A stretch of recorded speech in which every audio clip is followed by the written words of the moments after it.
quero me solidarizar aqui com todos aqueles que são ou que beiram a uma espécie de obsessividade compulsiva. Aqueles que se sentem desconfortáveis com mudanças.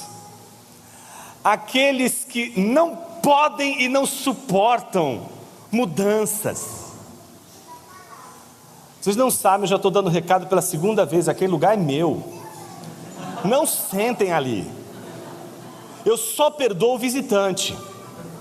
E teve um dia atrás aí que o visitante sentou. E eu saí e eu fiquei literalmente perdido aqui. Eu falei, meu Senhor, eu estou perdido na igreja, ó. Porque a gente às vezes fica preso ao nosso jeitinho. Todo mundo tem um jeitinho de fazer as coisas, não? Olha, Deus me deu a grande alegria de casar com a pessoa perfeita. Mas eu não posso negar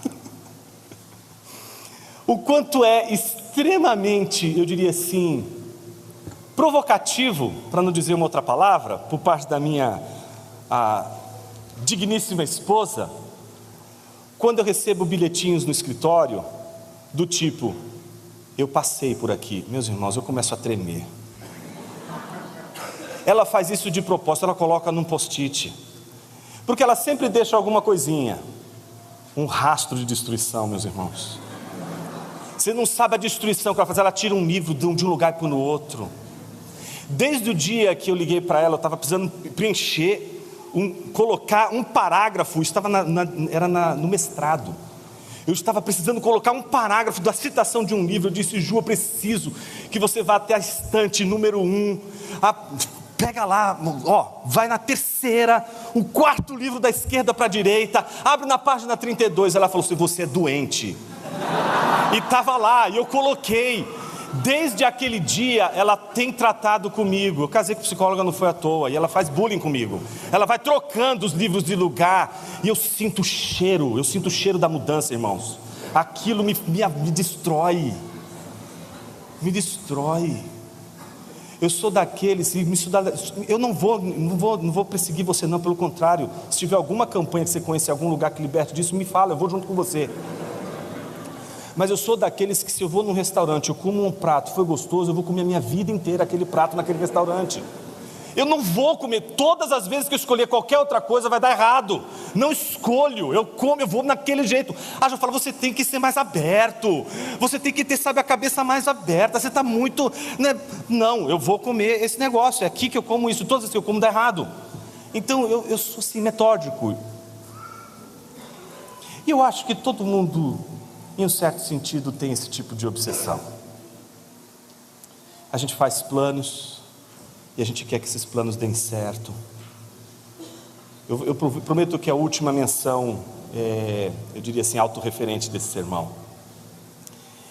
Mas quando eu fui me casar com a Ju, nós planejamos a nossa lua de mel. E o lugar que a gente queria era Porto de Galinhas. Era lá que a gente queria. Meus irmãos, eu imaginava, e ela também, aquele sol radiante, tudo aquilo. Lembra aquele mês, daquele ano que Pernambuco ficou debaixo d'água? Foi a minha lua de mel ali. Entende? A gente faz planos. E a gente é obsessivo. E aí alguma coisa acontece. E muda tudo. E aí a gente sofre. Porque a gente acredita que a gente só vai ser feliz se as coisas estiverem naquela mesma ordem que a gente coloca os nossos livros na estante. Que as coisas serão tão previsíveis como aquele determinado prato que a gente pede naquele determinado restaurante que nunca falha. O sermão de hoje é sobre isso. É sobre o nosso medo de mudanças. Nossa fobia das mudanças. Nossa fobia do novo. Nessa fobia das transformações. Esse nosso medo de transitar por outros lugares, de encontrar novos horizontes, o medo do que vem pela frente, o medo de novas ordens, o medo de novas organizações, o medo de novos espaços, um chefe novo, um emprego novo, uma escola nova, uma universidade nova, uma cidade nova, um bairro novo, uma nova igreja, novos amigos, novas amizades, um novo tempo, uma idade que antes você não tinha e que agora chegou, e você não tinha feito ainda 40, 50 antes, você está vivendo isso agora, e tudo que as pessoas dizem para você do que é a vida depois dos 30 é tudo mentira, certo? Você vai descobrindo aos poucos, e você vai percebendo que tudo muda, as coisas mudam, tudo está sempre mudando, e você insistindo em querer permanecer o mesmo. Vamos ler a Sagrada Escritura e colher dela uma resposta para a nossa angústia obsessiva pela manutenção de toda a ordem que nós queremos que seja mantida. A partir do versículo 17 do capítulo 48 de Gênesis, diz assim a palavra de Deus: José viu que seu pai havia posto a mão direita sobre a cabeça de Efraim, e isto não lhe agradou. Pegou a mão de seu pai para mudá-la da cabeça de Efraim para a cabeça de Manassés, e José disse ao seu pai: não assim, meu pai, pois o primogênito é este, põe a mão direita sobre a cabeça dele. Mas seu pai recusou e disse: eu sei, meu filho, eu sei.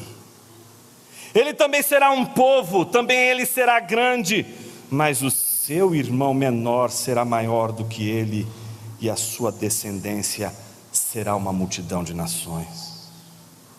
Assim os abençoou naquele dia, declarando: por vocês Israel abençoará, dizendo: Deus faça com você como fez com Efraim e com Manassés. E assim Israel pôs Efraim antes de Manassés. Depois Israel disse a José: eis que estou morrendo, mas Deus estará com vocês e os fará voltar à terra de seus pais. Dou a você uma parte a mais que a seus irmãos, um declive montanhoso, qual tomei das mãos dos amorreus com a minha espada e o meu arco. Oremos. Pai querido, fale ao nosso coração através da Tua palavra e nos transforme, Senhor, para que a gente viva em novidade de vida. Essa é a nossa oração e fazemos isso no nome de Jesus. Amém.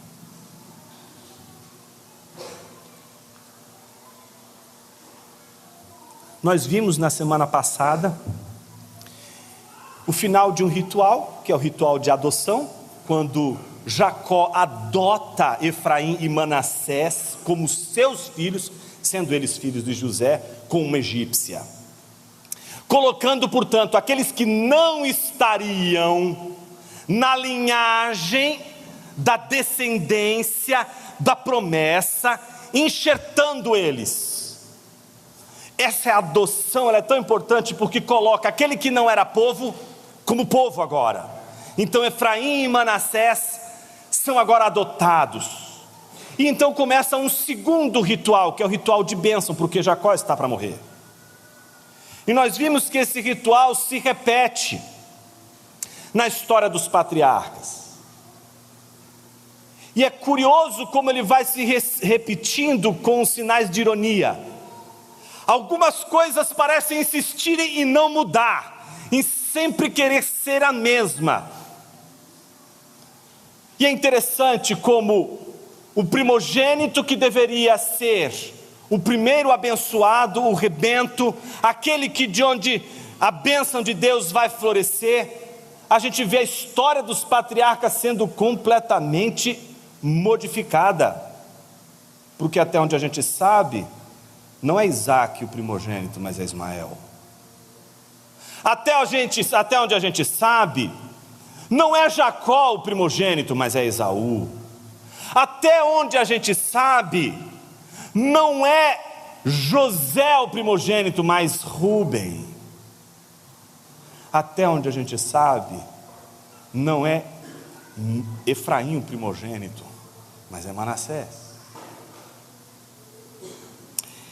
E é interessante como na história providencial de Deus, Ele vai frustrando o que todo mundo espera: que o primogênito seja abençoado, que o primogênito ele seja de fato o cabeça de toda uma linhagem. E o que nós vamos descobrindo ao longo da narrativa dos patriarcas é que não é o primogênito, e que está sendo difícil para esses patriarcas entenderem o que Deus está dizendo. A coisa fica mais complicada com Jacó, porque ela fica literalmente explícita, como a gente vê em Gênesis 25, quando há muitos e muitos e muitos anos atrás. Então pensa aí agora, a gente voltando no tempo, entrando no túnel do tempo e lembrando do Jacó, que era cozinheiro.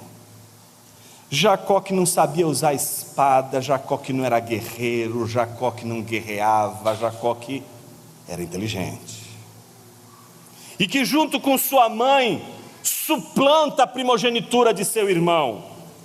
O curioso é que antes mesmo do suplante de Jacó, o que nós vemos é a palavra de Deus sendo entregue a eles de maneira explícita. Quando no versículo 21 do capítulo 25, Isaque ora ao Senhor por sua mulher, porque ela era estéril. O Senhor ouviu as orações dele, e Rebeca, mulher de Isaque, ficou grávida, mas os filhos lutavam no ventre dela. Então ela disse: por que isso está acontecendo comigo? Ela foi consultar o Senhor, e o Senhor respondeu: a Rebeca, a mãe do suplantador, aquela que está junto com o suplantador, suplantando a ordem das coisas e mudando a ordem das coisas. Veja, ela escuta do Senhor a palavra dizendo: 2 nações estão no seu ventre. A promessa não é para um dos filhos, é para os 2 filhos. 2 nações estão lutando no seu ventre. 2 povos nascidos de você se dividirão, mas um povo será mais forte do que o outro. O mais velho servirá ao mais moço. Meus irmãos, que coisa extraordinária. O mais velho servindo o mais moço. Se isso não é o resumo do Evangelho, me apresentem o que seria o resumo do Evangelho. Nossa vida é sempre uma relação com o mais velho, mas às vezes é uma relação difícil com o mais novo. Às vezes o mais novo parece, sabe aqueles 2 irmãos? Então, quem tem filhos aqui, né, sabe muito bem disso, né? Às vezes a gente tem 2 filhos, 3 filhos, nascem da mesma mãe, vivem no mesmo ambiente, e um é o caos, o outro é a ordem, não é? Um é sapato por todos os lados, camisa por todos os lados, né? Você insiste para arrumar as coisas e não arruma, e o outro é todo sistemático, todo ordenadinho, certo? Um que é assistemático pede a parte da herança do pai, o outro que é sistemático, religioso, não falta no culto, faz tudo direitinho, é o irmão mais velho, trabalha que é uma beleza. Mas quando o irmão padece, e eu me refiro ao irmão mais moço, era o grande desafio do irmão mais velho, o religioso, o que anda certinho. Era a hora dele servir, e ele não serviu. É interessante como o histórico dos irmãos mais velhos são interessantes na Sagrada Escritura. É interessante ver a relação entre Caim e Abel. É interessante ver a relação entre o próprio Jacó e Esaú. Parece que há uma sina entre eles, mas ao mesmo tempo uma ordem, de que o mais velho, o primeiro, é justamente aquele que tem de servir. E parece que isso está tão entranhado, que até os discípulos de Jesus querem um primeiro lugar. Ô Senhor, deixa eu me sentar em primeiro lugar, bem pertinho do Senhor. E Jesus precisa dizer que aquele que quer ser primeiro, tem que aprender em primeiro lugar a servir. Por que as pessoas e os discípulos, naquele dia da última ceia de Jesus, eles não querem servir? Porque quem vai servir, vai se sentar por último à mesa. Todo mundo se sentou à mesa, porque ninguém queria ser o último a se sentar à mesa. Por isso Jesus se levanta e vai lavar os pés de todos os discípulos, para que ele que é o primogênito, seja naquela última ceia, o mais velho a servir. A história do Evangelho é como aquele que é primeiro, serve o mais moço. E é muito difícil mexer com essas ordens. Mexe com nossas vaidades, mexe com nossa complexidade. Às vezes a gente não quer dar o braço a torcer. A gente às vezes é sempre como esse irmão mais velho. Não o mais velho que serviu a todos na cruz, mas o mais velho que fica irritado com o mais moço, porque o mais moço fez tudo o que fez e ainda é recebido com amor na casa do Pai. Ou talvez como aquela irmã que, em vez de te ajudar a trabalhar o banquete para o Senhor, não faz nada, fica sentada aos pés daquele que é o alfa e o ômega, ouvindo os seus ensinamentos. Veja só, em vez de preparar o rango do alfa e o ômega, que coisa! O texto que nós estamos lendo hoje é um texto da máxima importância. Ele é um dos clímax desse final, desse desfecho, porque ele agora está mostrando como as coisas se escancaram diante de Jacó, e como Jacó entende tudo que Deus fez. Às vezes, meus irmãos, a gente vai levar uma vida inteira, e talvez faça parte da nossa jacosice, descobrir o plano e a promessa e a vontade de Deus nas últimas horas da nossa vida. Mas que bênção que a gente pode ter essas últimas horas, que não nos faltem essas horas. Aquelas horas que eram as últimas de Jacó foram suficientes para que ele fizesse exatamente o contrário do que ele faria. Imagine que Jacó é aquele que um dia suplantou o lugar do irmão. Ele não confiou na palavra de Deus, ele não confiou na providência divina. Ele já sabia que o pai havia mandado o mais velho, que é caçador, fazer aquele, não é, ensopado com batatinha, gostosinho ali, está perto do almoço. Então está todo esperando ele chegar. Enquanto isso, Jacó o que faz? Deixa eu ajudar Deus a fazer as coisas direito. Meus irmãos, tudo dá errado quando a gente faz isso. Todas as vezes que a gente vê a promessa de Deus e tenta resolver a promessa de Deus, mesmo sabendo, e a gente tenta fazer com as nossas mãos, a gente não entendeu que as promessas estão aí não para que a gente faça, mas para que a gente pegue essa promessa como uma rede, pendure de uma ponta a outra e faça dela uma rede para descansar.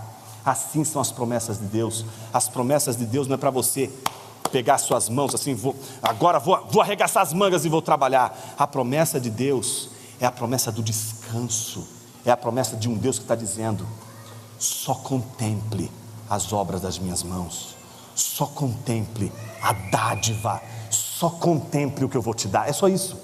Mas não, Senhor, deixa eu te ajudar aqui. Aí deu no que deu, né? Jacó tentou ajudar, se deu mal, ficou com o irmão atrás dele, o irmão queria matar ele, o mais velho cria uma raiva dele, que ele fica desesperado, foge, encontra Deus no vale de Jaboque. E meus irmãos, quando a gente foge das besteiras que a gente faz, a gente foge de tudo menos de Deus. A gente compra o navio, a passagem do navio para Tarsis, mas no meio do caminho ou aparece um anjo ou um grande peixe para engolir a gente, vomitar, matar, derrubar, destruir, ferir, agredir. Brigar com Deus não é coisa certa, mas a gente briga. A gente resolve enfrentar uma luta com Deus, dizendo: Deus, as coisas estão fora da ordem.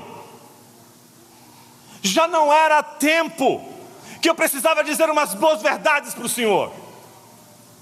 Olha só, eu estou aqui esperando e nada. Cadê o prometido, Senhor?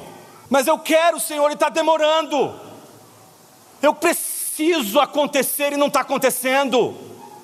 Eu fiz planos no passado, eu tomei decisões, eu escolhi uma faculdade. Só o Senhor sabe o que eu precisei fazer para poder terminar aquela maldita faculdade, para conquistar o emprego que eu conquistei, para conquistar o status que eu conquistei. O Senhor não pode me deixar na mão agora.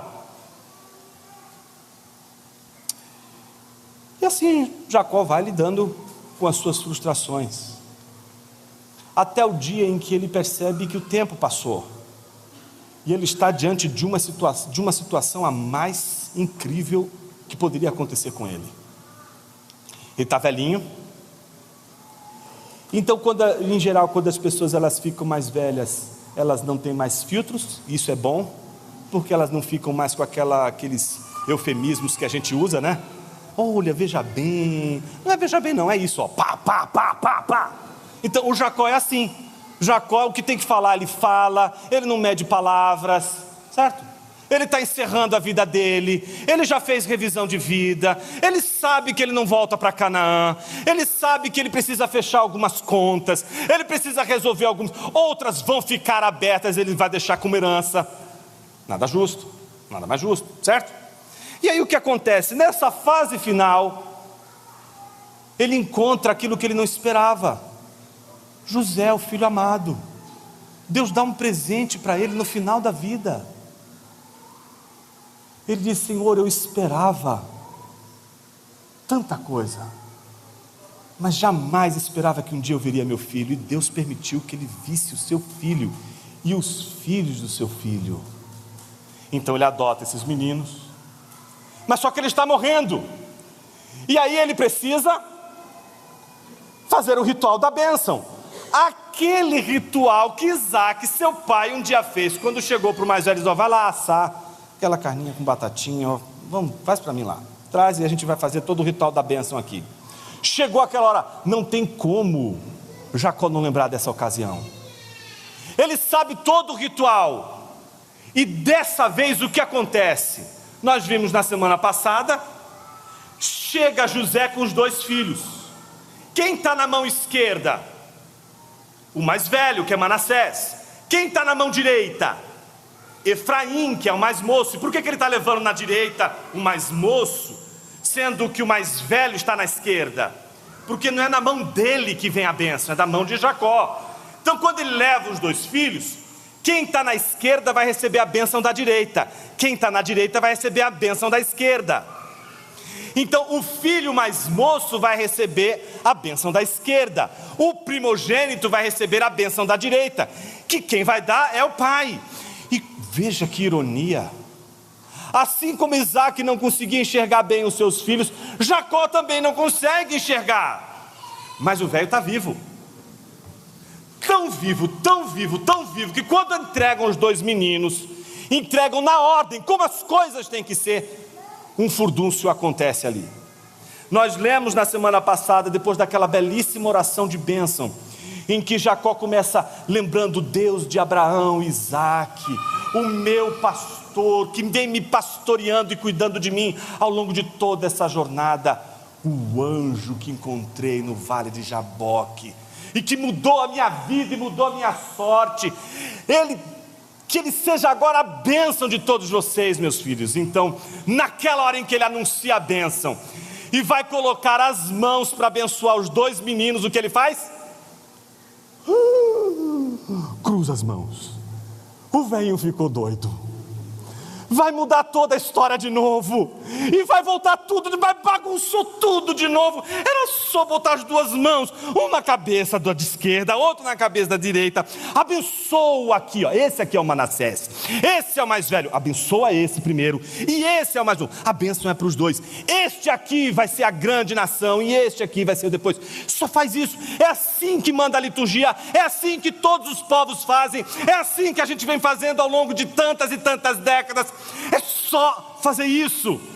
E o velhinho resolveu antes de partir, cruzar as suas mãos.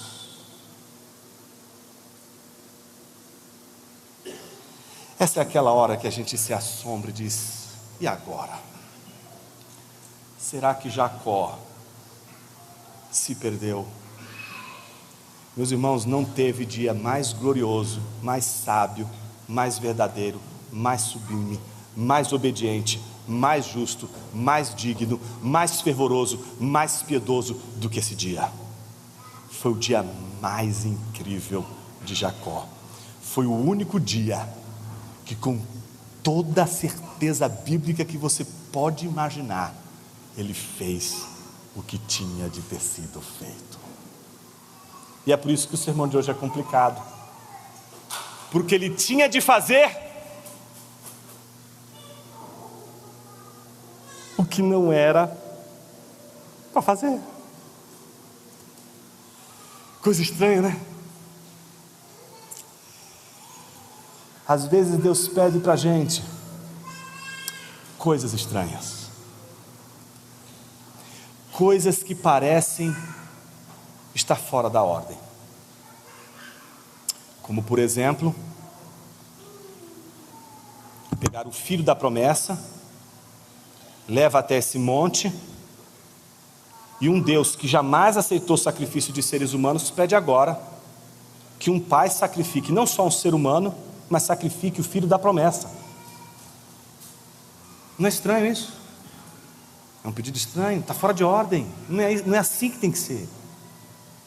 E foi Jesus levado pelo Espírito Santo para o deserto para ser tentado pelo diabo. Todo mundo quer que o Espírito Santo venha me usar. Cuidado com essa oração, ele pode te levar para o diabo, para ser tentado por ele no deserto. Porque o Espírito Santo também nos leva a situações estranhas, em que as coisas parecem estar fora de ordem. E para a gente entender o que fazer quando tudo está fora de ordem, a gente precisa olhar para esse texto com muito carinho, porque é o desfecho desse ritual de bênção. E ele está facilmente identificável em duas partes. Primeira parte, o desfecho da bênção, do versículo 17 ao 20. E na segunda parte, uma palavra de bênção específica a José, que é o versículo 21 e 22. A primeira parte, dedicada ao desfecho, termina com, imagina todo mundo com os olhos fechados, todo mundo está ali acompanhando o ritual, e aí Jacó resolve cruzar as mãos, certo? Aí está ali José, certo? Não sei, meu pai, né? Meu pai se chama Jacó. Na hora, José fica: não, papai, não, ele para tudo. Ele quebra o protocolo, não é isso? A primeira coisa que ele faz, o que a gente vê no versículo 17, o que a gente encontra nesse versículo 17 e 18, é o como tinha de ser. José está ali como ele sempre foi. Você sabe quem é José. Você sabe que José gosta das coisas certinho. Você sabe desde o início que José era da confiança de Jacó. Por quê? Com José você podia confiar que ele não faz nada fora da ordem. Lembram disso? Por isso que quando os irmãos estão aprontando, quem é que Jacó confia? Em José. Porque José vai saber se eles estão andando no trilho ou não. Se eles, que são os mais velhos, estão fazendo o que deve ser feito corretamente ou não. Então José, nós aprendemos, ele tinha uma ética, um caráter muito forte. A ordem era muito importante para José, mas a gente viu que ele sofreu muito pela inexperiência. Isso serviu como uma grande lição para a gente. Não importa você ter uma ética maravilhosa, você souber as ordens, souber tudo direitinho, mas se for uma pessoa imprudente, se for uma pessoa linguaruda, se for uma pessoa que vive abrindo a boca e falando tudo que vem na sua mente. Então nós vemos que com muito custo José aprendeu, além da ordem, além da moral, além da ética, ele aprendeu a prudência, a sabedoria. Só que agora esse José que é prudente, mas que também gosta das coisas na ordem, está vendo seu pai quebrar uma ordem. Então ele, com todas as letras, diz ao seu pai: não assim, meu pai, pois o primogênito é este, põe a mão direita sobre a cabeça dele. Então ele está corrigindo seu pai, está dizendo: não faça assim, meu pai. Mas o que vem a seguir não é como as coisas têm de ser. O que vem a seguir é como Deus quer que as coisas sejam. Mas seu pai recusou e disse: eu sei, meu filho, eu sei. Não estamos diante de um Jacó que desconhece o ritual. E o velho ficou doido e não está sabendo mais fazer a liturgia. Não. Ele sabe muito bem a liturgia, sabe qual é a ordem, e ele está conscientemente quebrando aquela ordem. A pergunta é: por que ele está fazendo isso? Ele diz: ele também será um povo, também ele será grande. Mas aí ele lembra aquela profecia dada lá atrás para sua mãe, quando ele nem tinha nascido ainda, que diz que o irmão menor será maior do que ele, e a sua descendência será uma multidão de nações. Ele entendeu como Deus está agindo, ele entendeu o que Deus está fazendo, ele entendeu que o ministério vem exatamente ao contrário do que as pessoas estavam esperando. Veja, em nenhum momento Jacó está dizendo que o que ele fez é certo. Em nenhum momento um pregador poderia dizer que o que Jacó fez ao suplantar o seu irmão era certo. Mas o que todo pregador vai dizer que é certo era de que Esaú deveria servir a Jacó. Agora, se aquilo aconteceu pelos erros, pelas falhas que Jacó cometeu, isso não significa que foram as falhas de Jacó que fizeram acontecer o que Deus queria que acontecesse. Deus vai fazer que o seu propósito, com que seu propósito se cumpra, você fazendo o que é certo, você fazendo o que é errado. Mesmo que você faça o que é errado, mesmo que você faça o que não é certo diante do Senhor, ainda assim, o que vai prevalecer é a palavra de Deus. Isso significa que nós estamos livres das responsabilidades dos erros que nós cometemos? De forma alguma. Mas isso não significa que Deus deixou o mundo ao sabor das nossas decisões. E eu preciso dar uma volta nesse parafuso aqui, rapidinho, para deixar ele bem firme hoje aqui. Muitas pessoas, quando veem a providência divina e Deus trabalhar as coisas dessa maneira, que para nós é contraditório: poxa, mas Deus ele estabelece uma ordem, e Deus mesmo está quebrando a ordem que Ele estabelece. Como a gente pode lidar bem com isso? Nessa hora, muitas pessoas são tentadas, sobretudo diante do sofrimento, não reconhecendo que o que Deus ordena é bom. O que elas fazem? Percebendo a desordem, não veem a mão de Deus, e por não verem a mão de Deus, dizem que Deus é um tirano.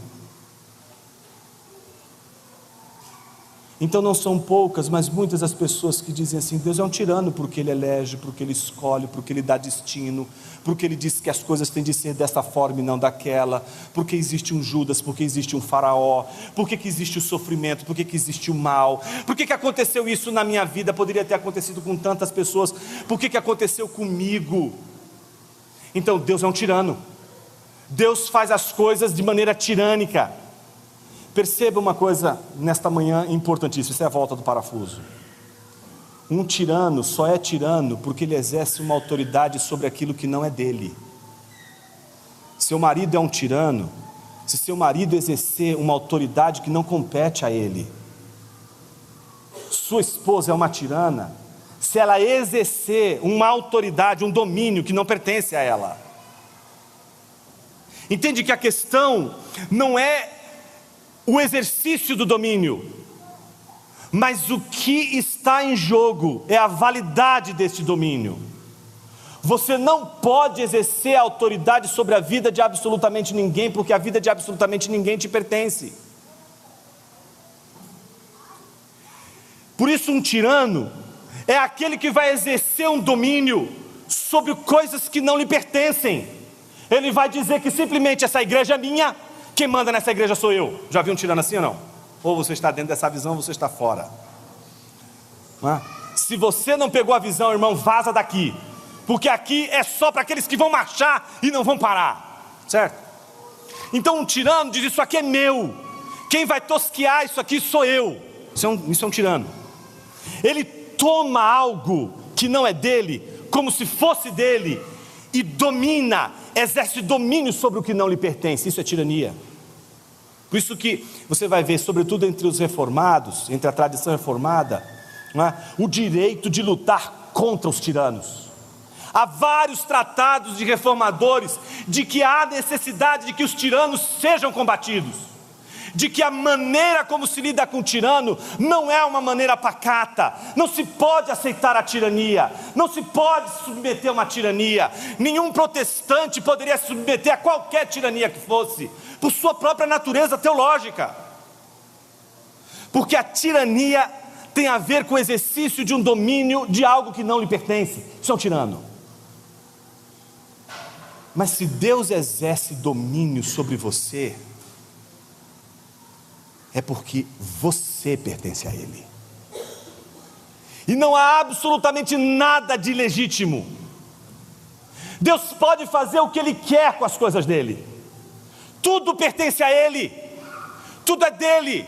Ou você vai fazer aquele tipo de oração do tipo: Senhor, tudo é seu, mas essa parte aqui do meu salário é meu, o dízimo é teu. É assim que a gente vive? É assim que a gente vive, olhando para as coisas do mundo e dizendo: isso aqui pertence aos homens, isso aqui não pertence aos homens, isso aqui pertence a Deus? Ou a gente entende que tudo pertence a Deus, porque tudo vem dEle, tudo é dEle, tudo é por Ele. Então sabemos que tudo é dEle, tudo pertence a Ele. Ele pode dar o destino que quiser a todas as coisas, mas a pergunta que tem que ficar em nossa mente não é por que alguns destinos são tão cruéis. A pergunta é: por que alguns destinos são tão bons? Essa também é uma boa pergunta.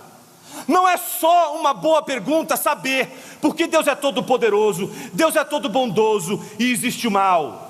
É também uma ótima pergunta se fazer: por que Deus é bom? Por que Deus é bom? Porque Ele tem de ser bom. Por que Ele tem de fazer o bem? Por que Ele nunca pode fazer o mal? Porque Deus fazer o mal seria uma contradição do próprio ser de Deus. Por que as nossas confissões insistem em dizer que Deus jamais pode fazer o mal? Aí vem sempre um espertinho que leu Isaías: pastor, mas em Isaías diz: eu sou o Senhor Deus, eu faço bem, eu faço mal, eu faço todas as coisas. Essa é uma ótima maneira de você tirar um texto de um contexto como um pretexto para explicitar sua ignorância das Escrituras. Não é para explicitar algum entendimento das Escrituras, é para explicitar o vazio de sua leitura das Escrituras. Porque se você lesse as Escrituras, você saberia que o que está sendo entendido como mal são as catástrofes, os juízos por conta dos males que os homens fazem.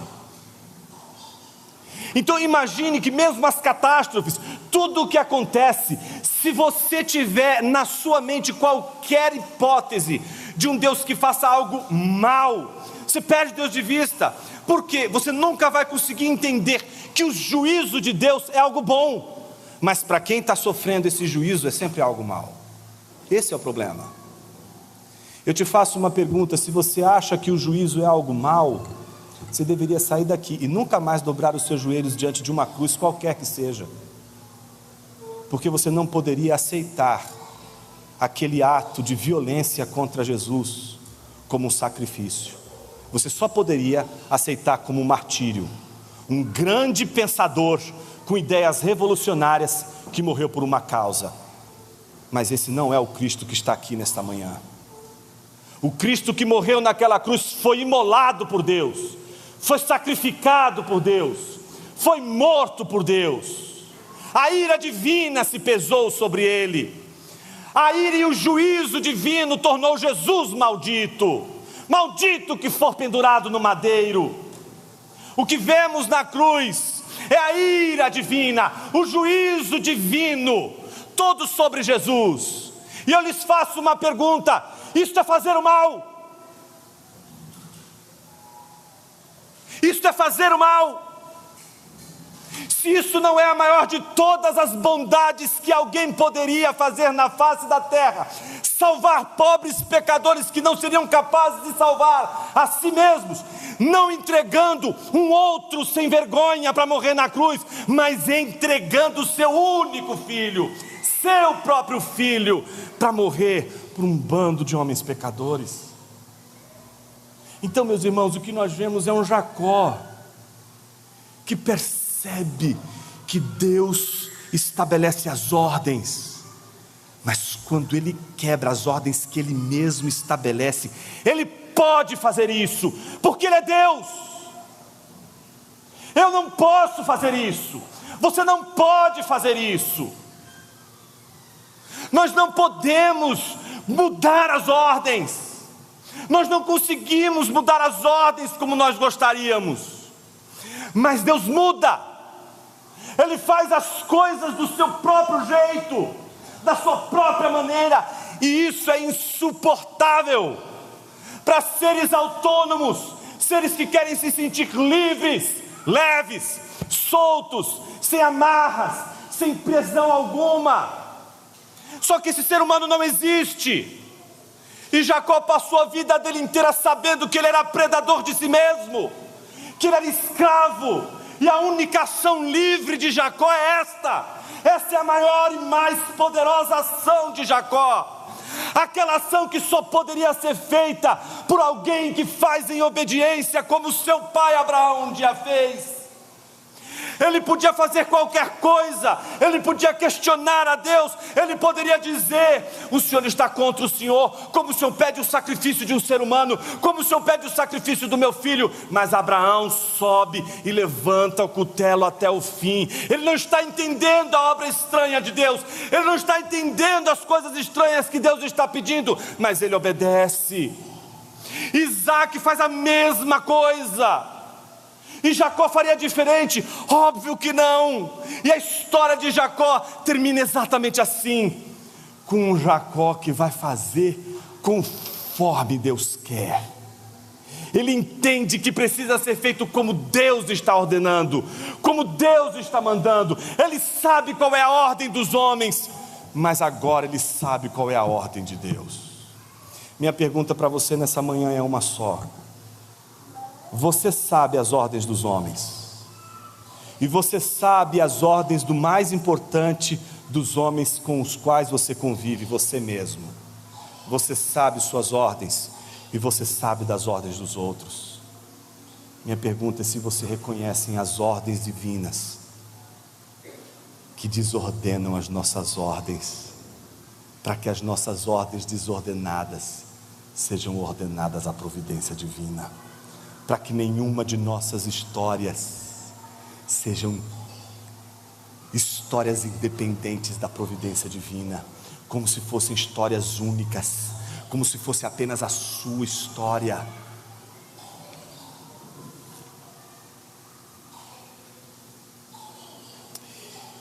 Jacó sabe o que está fazendo, e as suas últimas palavras são as palavras de obediência a algo extraordinário.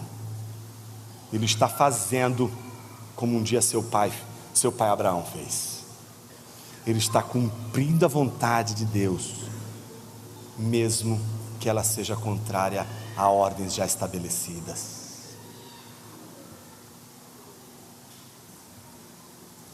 Eu fico pensando, meus irmãos, se essa não seria a teodramática do jardim do Éden.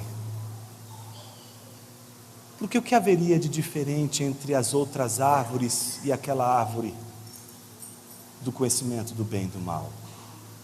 Teólogos medievais se perguntavam: e se Adão pegasse galhos daquela árvore e fizesse uma cabana, ele teria pecado contra o Senhor?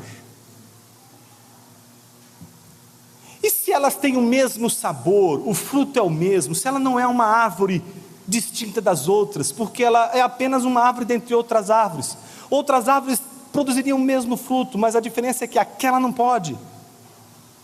A pergunta é, por que aquela não pode? Toda aquela dinâmica do jardim se repete até hoje em nossas vidas.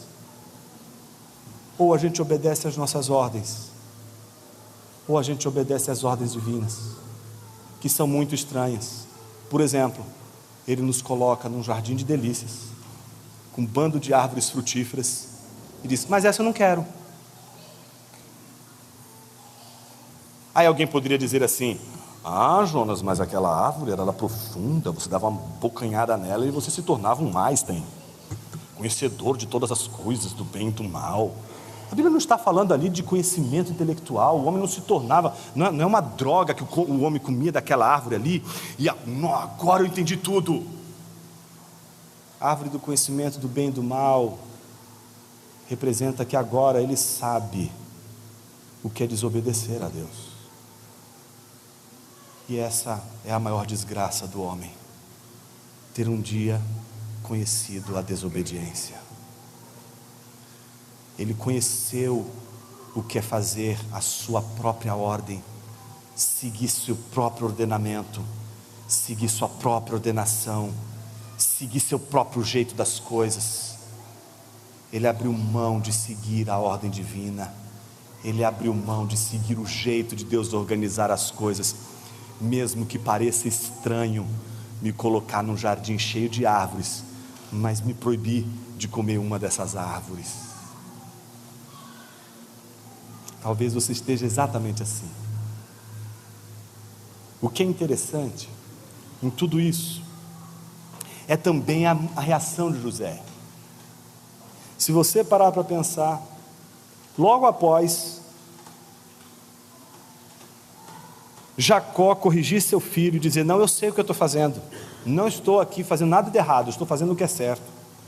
Ele abençoou a todos em terceira pessoa, para que todos pudessem entender que aquelas bênçãos que estavam sendo derramadas a Efraim e Manassés se estenderiam a todo o povo de Israel.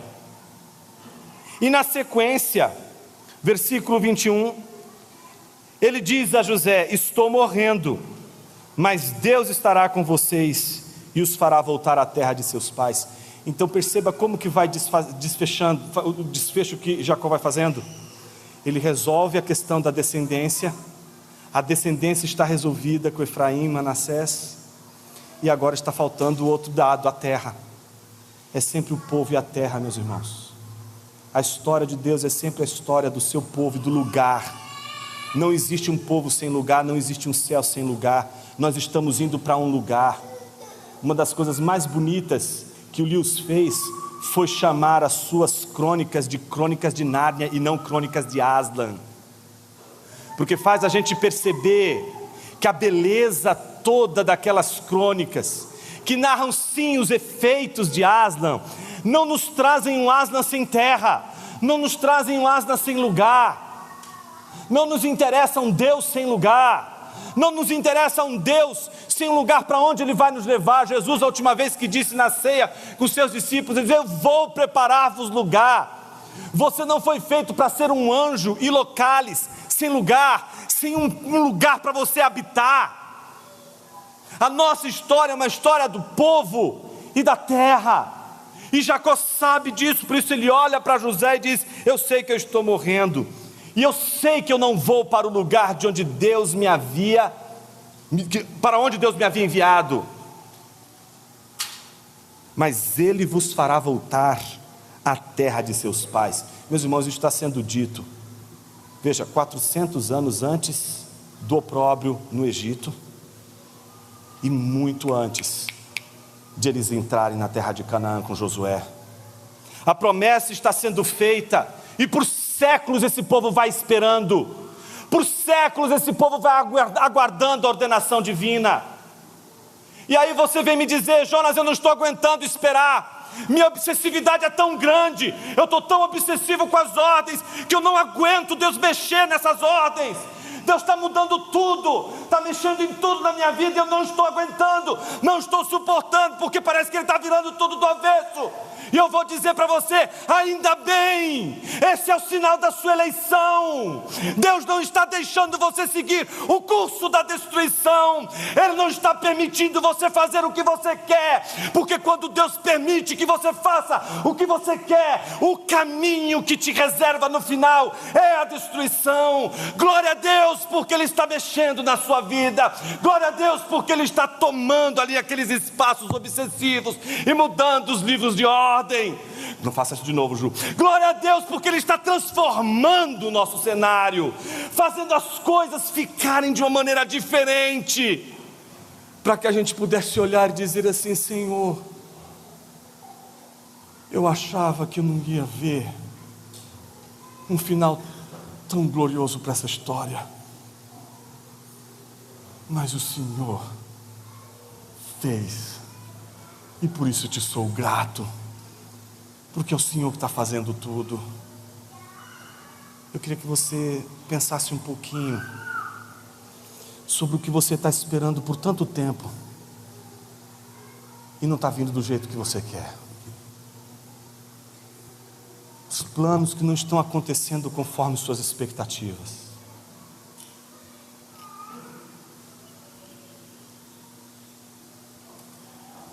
Jacó faz uma promessa a José, dá uma terra para José. Sabe a ironia? É a terra de Siquém, é a terra que seus irmãos fizeram sangrar injustamente, de uma maneira violenta, homens naquele lugar. Jacó está mostrando para José que mesmo quando os homens erram e destroem coisas belas que Deus dá, Deus transforma a maldição em bênção. Mesmo você que está hoje aqui e que diz assim: Jonas, isso é legal que você está dizendo para pessoas que são santas, mas eu sou um demônio e eu sei disso. Eu sou a causa de toda desordem na minha vida. Por isso, eu fico me perguntando: será que Deus olha para mim? Por que Deus não faz o que é certo e me tira logo a vida? Eu quero dizer uma coisa a você nessa manhã: o certo é o mais velho ser abençoado pelo mais moço. O certo é o servo servir ao seu senhor. O certo é o homem sacrificar seus animais para Deus. O certo é um rei ser exaltado por seus súditos. O certo é um pai proteger o seu filho de criminosos, de bandidos, de assassinos, de monstros. Isso é o certo. O certo é o pecador pagar por todos os pecados que cometeu em sua vida. Isso é o certo. Mas o Evangelho nos ensina que o primeiro serve o mais moço. O Evangelho ensina que o servo é servido pelo Senhor. O Evangelho ensina que Deus sacrificou seu Filho por homens.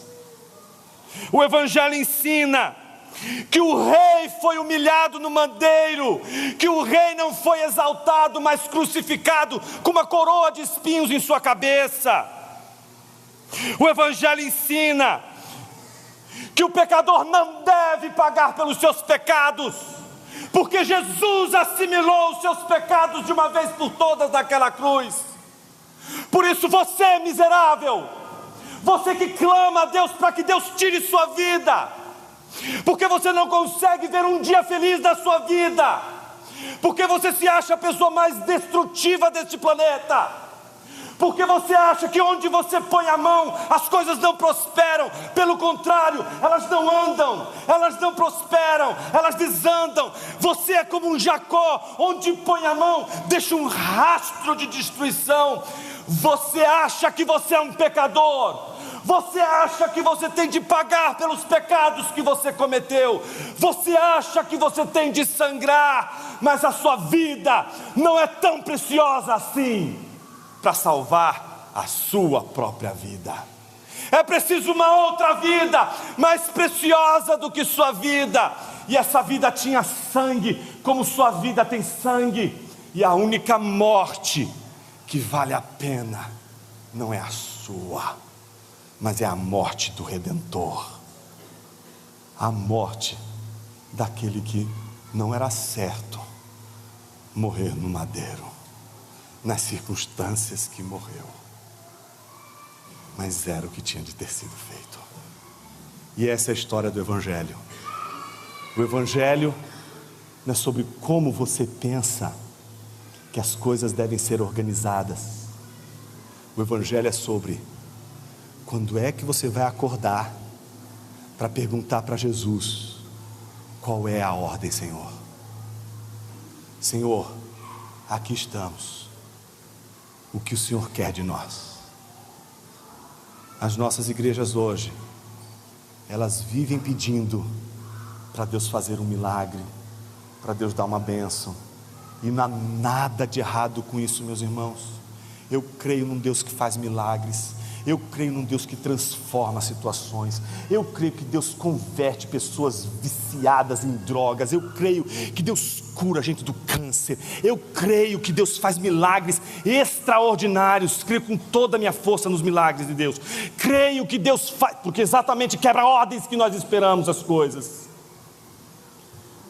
Mas eu também creio que é possível uma igreja orar a este Cristo que morreu na cruz em nosso lugar, para que nenhum pecador que deveria pagar pelo pecado que cometeu, para que este Jesus possa ouvir nossa oração dizendo: o que o Senhor quer de mim? Quando é que Jesus vai ouvir essa nossa oração? Quando é que Jesus vai ouvir você chegar hoje para Ele e dizer: Senhor, eu cheguei aqui hoje nessa igreja com tantos problemas, com tantas dificuldades, com tantas tensões na minha casa, com tantos problemas na minha família. Amanhã, Senhor, eu vou ter de enfrentar um desgraçado, um chefe que me odeia. Senhor, eu estou aqui a ponto de sucumbir diante do sofrimento. Eu jamais esperaria que seria hoje que eu conheceria a liberdade daqueles que fazem o contrário à sua vontade, porque escolheram fazer a vontade de Deus. E não é isso que o Pai Nosso nos ensina?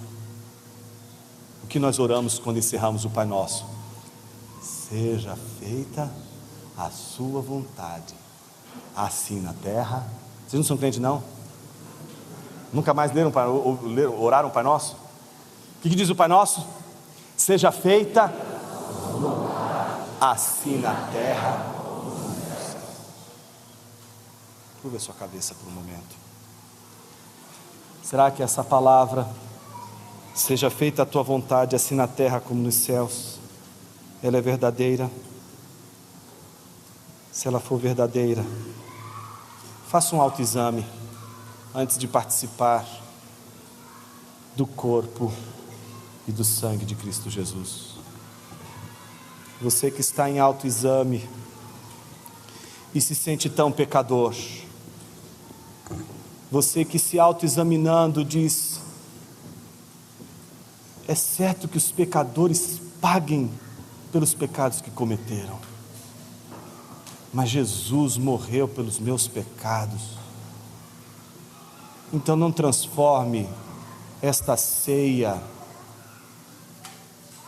numa forca, mas transforme essa ceia naquilo que ela é: o beijo de Deus no rosto de um pecador que tinha que pagar pelos seus pecados, mas não precisa mais, porque o irmão mais velho, o primogênito dos mortos, serviu seus irmãos mais novos. Então você não tem mais motivo algum para não participar da ceia, a não ser pelo fato de você não desejar absolutamente nenhum compromisso com esse Cristo. Por isso, neste autoexame, se não te faltar perdão e confissão, pedidos de perdão e de confissão, não te faltará também o pão e o vinho. Jamais faltará o pão e o vinho para quem se arrepende dos seus pecados, para quem confessa os seus pecados e encontra a paz em Cristo Jesus. Essa mesa é sua, pecador. Essa mesa é sua, pecadora. Confesse o seu pecado, peça perdão ao Senhor, e mais uma vez você vai ouvir os céus dizendo que Deus perdoou os seus pecados, os seus muitos pecados.